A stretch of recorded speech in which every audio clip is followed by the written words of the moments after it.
big news today was the release of the videos of Osama Bin Laden, and those releases remind us that he had multiple titles. The leader of al-Qaeda, the mastermind of 9/11, the FBI's most wanted fugitive. Here's one you probably haven't heard, though. Osama Bin Laden, the father of American Islamophobia.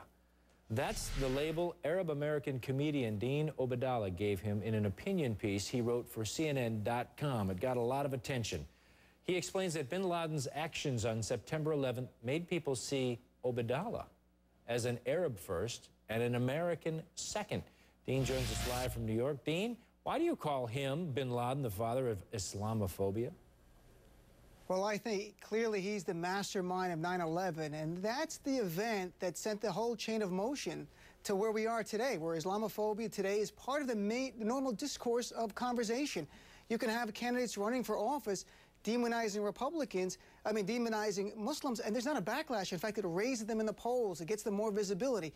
So don't forget, we had a World Trade Center attack in 1993. America did not turn into what it is today with relation to Muslims and Arabs in America. So I look at Bin Laden, and I certainly hold him responsible for that action, and people, myself and people in our community, despise him for that. When you looked at him today, when we saw those tapes released today, this man who really changed your life on September 11th. What was your reaction to how he was portraying himself and how he was using these videotapes to try to get his message out? Well, I mean, again, as a comedian, you can't help to look at him a little differently. I mean, I looked at it first, and I saw the video of him with, you know, gray beard and gray hair, and then dark hair, and it looked like a before and after picture for Just for Men commercial at some point there. And the only thing you can hope is, like, well, thank goodness a sex tape didn't come out in that treasure trove of videos they found. But he was definitely living a different life. He portrayed himself as this leader of a great movement, almost like a CEO of a major corporation, yet living in relative squalor, to be quite honest. Watching an old tube-top TV. It wasn't even a flat panel, and I hate to make light of it, but that was the reality of where he was living. And, you know, certainly he's not the only person in the world to dye his beard. I mean, certainly there are many Arab leaders and Americans who dye their hair and beard to look good. But this sense of machismo, I think, was really undermined by that video. Let me read you a response we got to your op-ed piece. And this one takes a little bit issue with you. It says, Bin Laden himself nor 9/11 alone made me wary about the Arab world. It's the fact that 9 out of 10 times for the last 30 years, when you hear a terrorist or hear of an act of terrorism, it's a Muslim. It's also the way they treat women, the honor killings, the violent behavior, non-acceptance of anything other than exactly what they believe. That is what makes me wary of them. What would you like to say to the person who wrote that? I would have to only ask they have an open mind and hear us out. I'm really hoping this is a reset time, that we have a chance now to build some bridges. I can understand people thinking that. They hear the news. But if you look at the facts, and recently I was at Peter King's hearing where the sheriff of L.A. testified, Lee Baca testified, that last year there were 20 terrorist attacks by non-Muslims and 10 terrorist threats, by non-Muslims, and 10 by Muslims in America.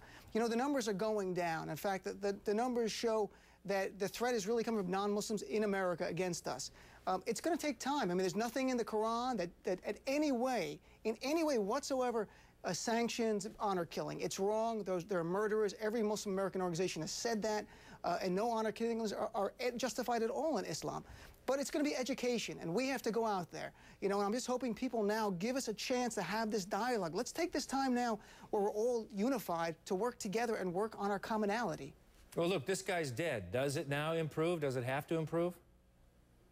I hope it does. I mean, I'm really hoping it's a bit closer to 9/11. I really feared this 10th anniversary of 9/11. Maybe the death of Bin Laden will give us a chance over the next few months to work together. You know, to say how together let's stand against al-Qaeda, against any terrorist, regardless of their religion or faith. We're all Americans, Muslim, Jewish, Christian, atheist, whatever they might be. We're Americans first, and we treasure what we have in this country. You know, my father came here, he's Palestinian, for a better life in America.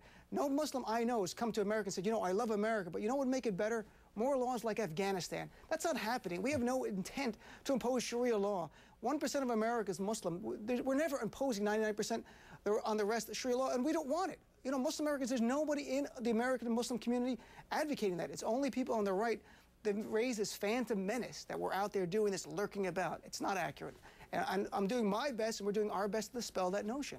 All right, Dean Obeidallah, thanks for joining us. We always appreciate it. And See you around town. Thanks. Right?